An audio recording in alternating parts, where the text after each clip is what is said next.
Moving on now, agriculture stakeholders in Africa are urging governments on the continent to work with the private sector to build resilient food systems in order to bridge the widening gap in production. Now, they say Africa's agricultural transformation is reversing gains made and progress is being weighed down by increased pressure on resources, exploitive market dynamics, extreme climate, and more recently COVID-19. They also say conventional approaches to agriculture on the continent have not been entirely effective so far. Well, let's discuss this further with Dr. Tilahun Amedi. He's the head of Resilience, Climate and Soil Fertility at the Alliance for a Green Revolution in Africa. Great to have you with us on today's show, Dr. Tilahun. Now, of course, let's start by giving us some insight as to why AGRA thinks that models of agriculture, for example, such as agroecology, which of course models itself on traditional farming methods, why have these models not been so effective in helping to boost and protect Africa's smallholder farmers, and of course in helping Africa's agriculture transformation? Yeah, good evening. Thank you for having me. The concept of agroecology emerged in Europe, where have a very intensive crop and livestock production, where there's excess application of fertilizers, pesticides. Livestock is fed by grain. So really intensive systems which are hurting the environment. Contaminating water, killing the bees in the environment. So, they could go fully organic because there's a huge nutrient pool in the soil. So they can, without intensive application of fertilizers and other things, they can still produce reasonable amount of yield up to 2050 without yield loss, in fact. We in Africa, we are almost growing organic for centuries. And, our systems are mined. We have a very low production and very low biomass. So even if we want to go to, agroecology-based, organic-based systems, we cannot.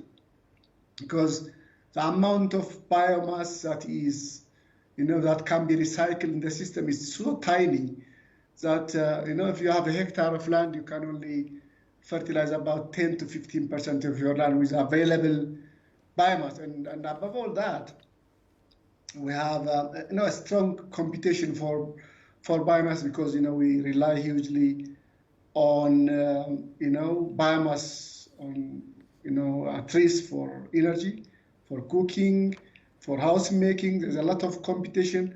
So our systems cannot sustain the required, food demand and the increasing population with the existing, what you call agroecology based. So what we are doing in AGRA is trying to hybridize the agroecology concept with the sustainable intensification concept, whereby, some of these systems are supplemented by external inputs like fertilizers. Right. So and I just want to get into that. Sorry to interrupt you, Dr. Tilahun, because AGRA is advocating for what you call a sustainable farming model, which basically integrates a number of factors. So my question to you is why you believe this model could be the answer to boosting agriculture effectively going forward?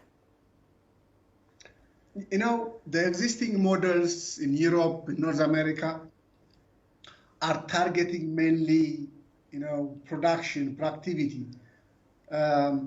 But in Africa, because of climate change, because of land degradation, but also because of low productivity, we have multiple objectives, so the existing systems are not really addressing these multiple objectives and livelihoods of options of farmers.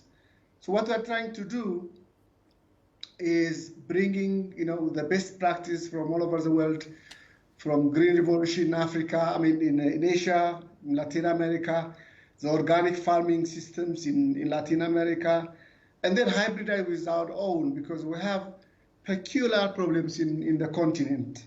One is unlike many other, continents, and we have an increasing population.